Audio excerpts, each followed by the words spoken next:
Good evening, I'm Nima Rajan, and this is Forum Daily for Thursday, April 28th. And tonight, we begin with a long-awaited move by Health Canada, which is going to end the ban on gay men donating blood. Canadian Blood Services says the ban will be replaced by new screening criteria based on sexual history and behavior. Starting no later than September 30th, potential donors will be asked if they have had new or multiple sexual partners in the last 3 months, no matter their gender or sexual orientation. The agency says questions about sexual behavior will allow for more reliable risk assessments. Canada's defense minister will be meeting again with her American counterpart at the Pentagon. They last met just 2 days ago in Germany, but Anita Anand is heading to Washington for discussions with U.S. Defense Secretary Lloyd Austin. This comes as the war in Ukraine adds a layer of urgency to cross-border military priorities.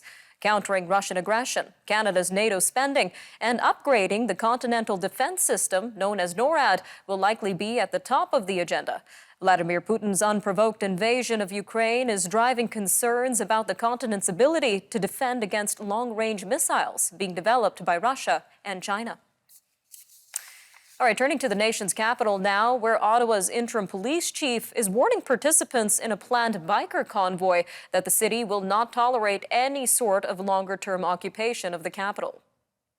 Steve Bell delivered the warning this morning as hundreds of bikers prepare to descend on the city starting tomorrow. Mr. Bell says organizers of what's being billed as the Rolling Thunder convoy have said they plan to leave the capital by Sunday. He says officers are ready to act if they see any signs of encampments or other plans to stay. All right, well, meanwhile, the Canadian Armed Forces says more than 1,300 members applied for exemptions to the military's COVID-19 vaccine requirement. But the vice chief of the defense staff says only 158 of those requests have been approved, and about the same number are still being assessed. That means nearly 1,000 military personnel have been denied exemptions for medical or religious reasons. The Defense Department reports more than 98% of Canadian troops have been vaccinated. All right, a new all-party security-cleared committee has been approved by the federal Liberals. The group will review documents related to the firing of 2 scientists from the National Microbiology Laboratory. This even if the Conservatives continue to rebuff the plan. Members of the ad hoc committee will be able to see unredacted documents, but an independent panel of 3 former judges, to be jointly chosen by the parties, will have final say on what material can be made public without jeopardizing national security. The federal transport minister says 37 passengers on a late December flight to Mexico have been fined, a total of $59,500. Omar Al-Gabra's office says a total of 42 tickets were issued. This is including 18 for non-compliance with vaccination requirements and 24 for violations of masking rules. Videos of the charter flight from Montreal to Cancun were shared on social media. They show unmasked passengers singing and dancing in the aisles and on seats, some clutching liquor, snapping selfies, and vaping.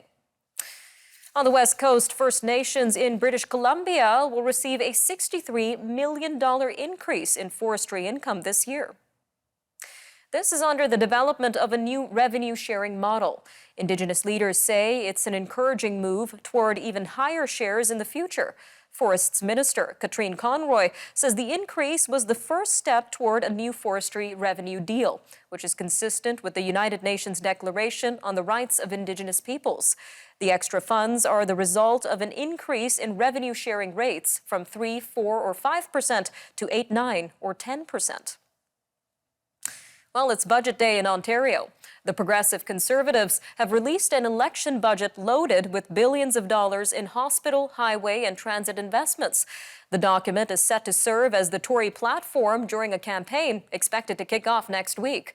The party is projecting Ontario will be $19.9 billion in the red this year. This is a bigger deficit than the province ran in the first year of the pandemic. The Progressive Conservatives aren't planning to reach balance until 2027 to 2028. The extraordinary Jeopardy winning streak by Toronto-based tutor Matea Roach is still intact. The 23-year-old Halifax native racked up her 17th win on Wednesday's episode of the LA-based quiz show. She won her latest game by just $1 over her nearest challenger. He was a research and development engineer who'd bet everything he had to match her total. But Ms. Roach also responded correctly to the final clue and won the night. Up next, a look at Twitter's takeover and what it may mean for investors. Stay tuned. We'll be right back.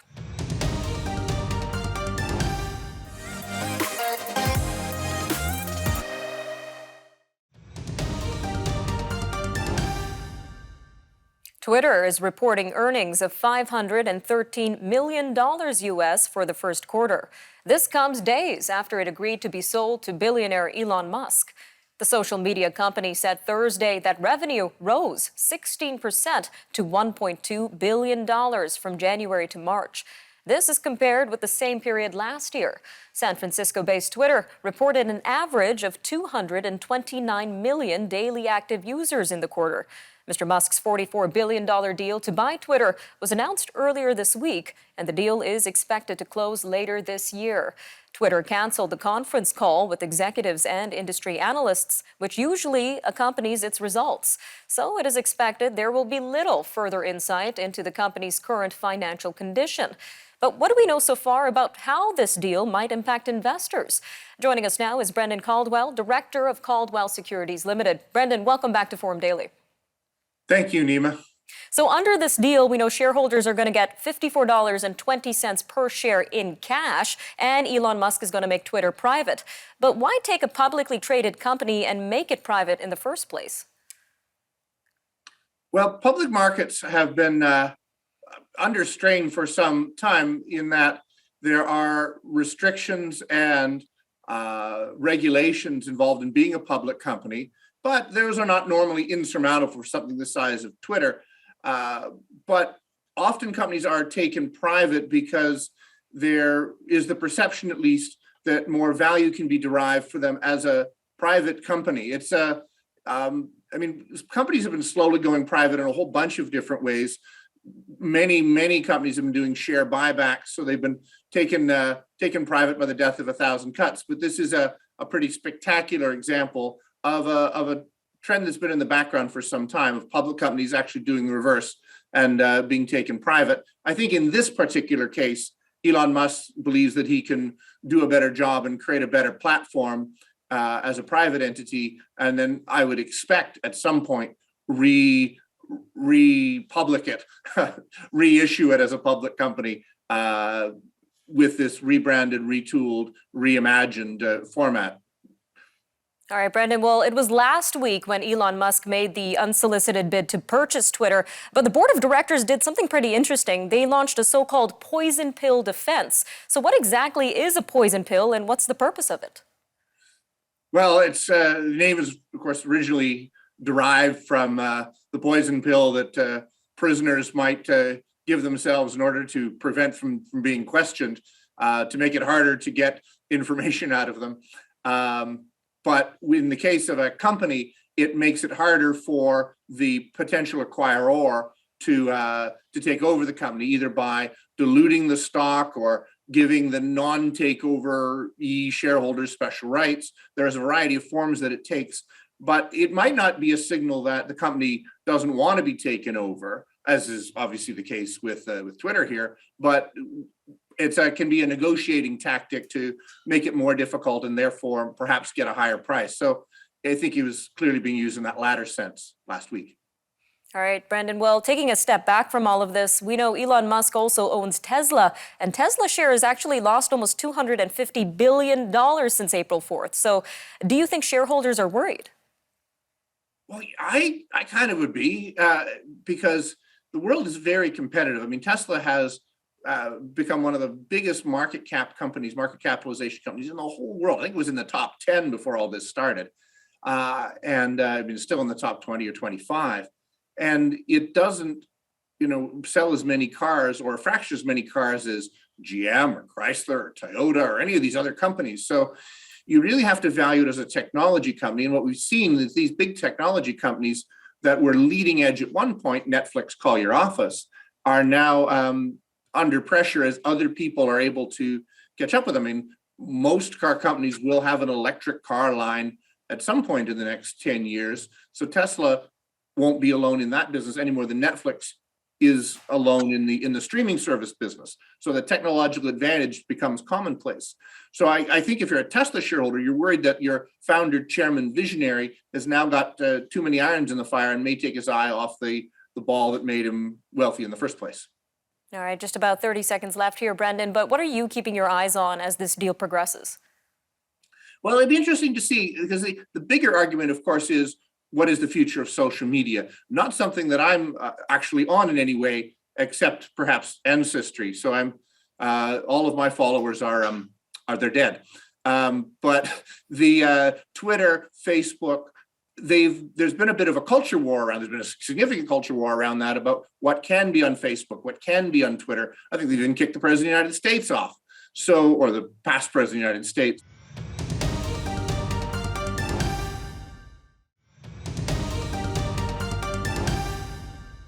Welcome back. Forum Daily's Market Update with Catherine Murray is up next. Catherine is the host of The Buck Stops Here, where she looks at moves in the financial markets, businesses, and money. She joins us now. Take it away, Catherine.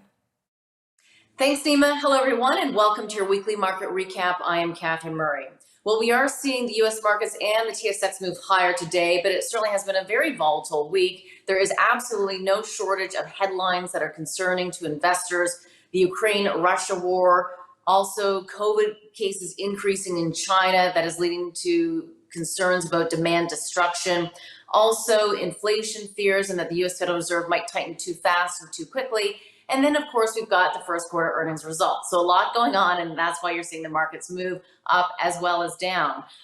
In terms of the U.S. economy, though, very interesting here. We did get their first quarter GDP reading this morning, and it surprised to the downside, contracting 1.4% versus expectations of a 1.1% gain. This is the first decline we've seen since 2020. So there is a little bit of concern there. Maybe that'll cause the U.S. Federal Reserve to slow down in their tightening of monetary policy. We will see. Away from that, of course, earnings are very much front and center, and we are seeing the companies and stocks that are reopening trades perform very well.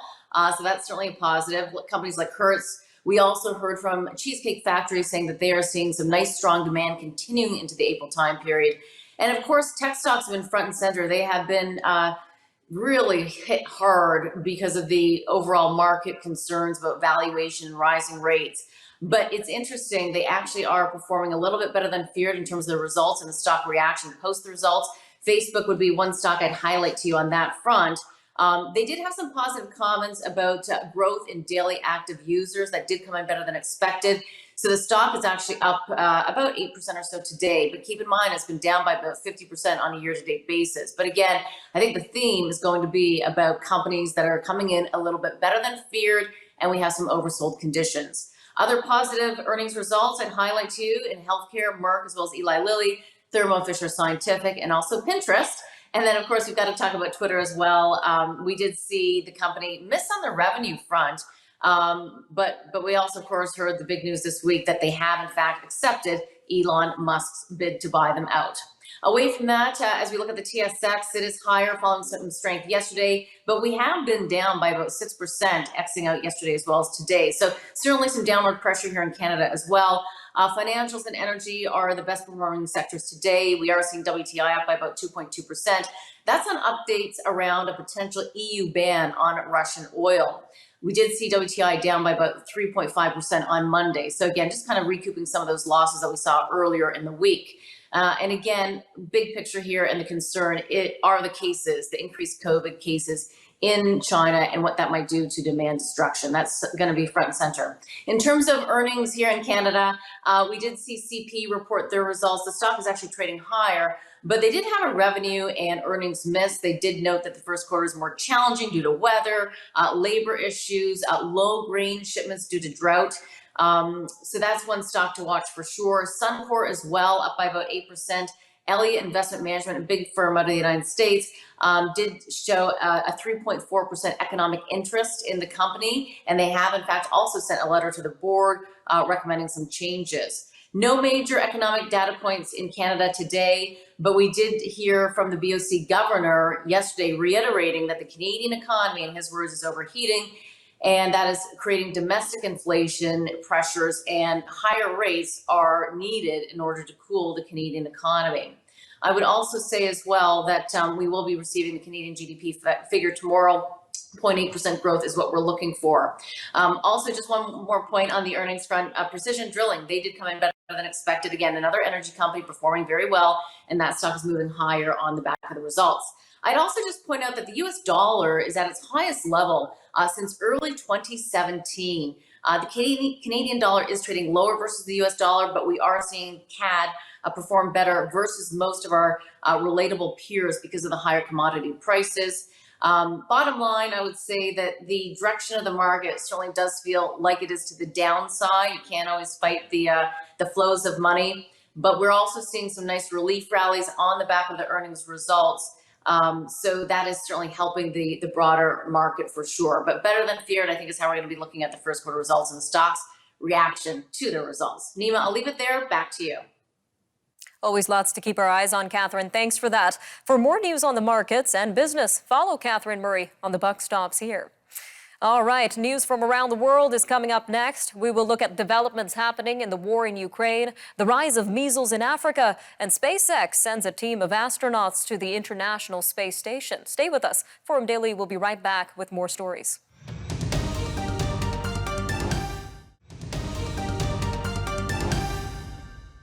Ukraine says Russia's offensive in the east has picked up momentum.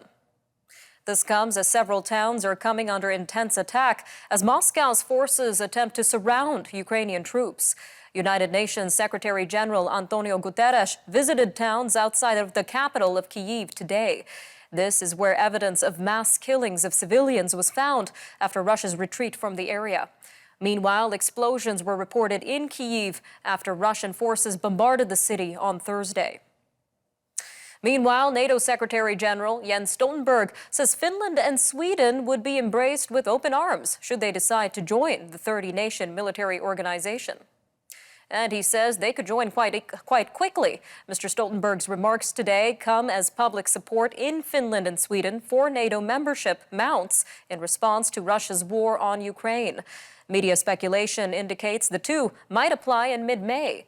Prime Minister Justin Trudeau said last week that Canada is very supportive of Sweden and Finland joining NATO.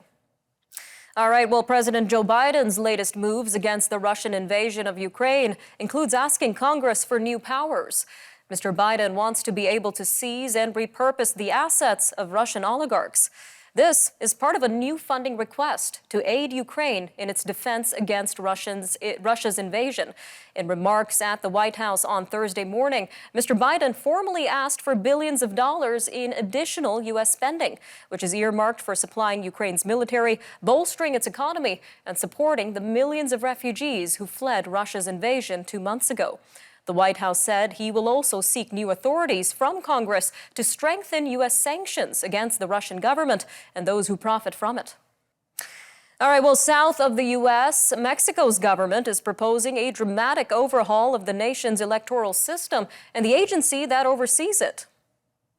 It would reduce the size of Congress and have the Federal Elections Board elected by voters, which would potentially add a higher degree of politics to what has been an independent body. The proposal also would reduce federal funding of political parties. Many of the proposals would address President Andrés Manuel López Obrador's repeated criticisms of electoral authorities.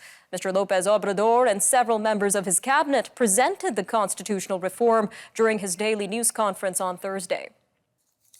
Israeli police say that the family of Prime Minister Naftali Bennett has received a death threat and a bullet in the mail for the second time this week. Israeli media say the target of the threat was the premier's 17-year-old son. In a nationwide speech marking Israel's Holocaust Memorial Day, Mr. Bennett lamented the deep polarization in Israeli society. Tragedy in Afghanistan, where a spokesperson for a Taliban-appointed police chief says 2 explosions within minutes of each other killed at least 9 people and wounded 13 in a key northern city. The spokesman says the explosions targeted 2 separate vehicles in Mazar-e-Sharif. The source of the blasts was not made immediately clear, and the spokesman provided no further details. Turning to Sudan now, where a doctors' union says that 24 children and 9 women were among dozens killed in tribal clashes over the weekend. The fighting was between Arabs and non-Arabs in Sudan's western Darfur region. The Sudan Doctors Committee also said on Thursday that 23 elderly and 144 men were also killed. The fighting is some of the deadliest in the region in recent years. It grew out of the killing of 2 Arab herdsmen last Thursday, just outside Krynik, near the provincial capital of West Darfur. The World Health Organization says 2 healthcare workers were among those killed. Meanwhile, the World Health Organization says that Africa is seeing a surge of outbreaks of preventable diseases. This as a result of disruptions caused by the coronavirus pandemic. Dr. Benito Impuma, a World Health Organization expert in Africa, spoke during a briefing on Thursday. And he said that the continent has recorded more than 17,000 cases of measles between January and March, which is a 400% increase compared with the same period last year. He said that 2 years of disruptions by the coronavirus pandemic have had major effects on the provision of routine health services, with immunization being seriously affected in many countries. SpaceX has successfully brought 4 astronauts to the International Space Station for NASA. The Falcon rocket blasted off before dawn yesterday from Florida's Kennedy Space Center, and the capsule reached its destination last night, just 16 hours later. It is the first time NASA has sent up a crew comprised equally of men and women.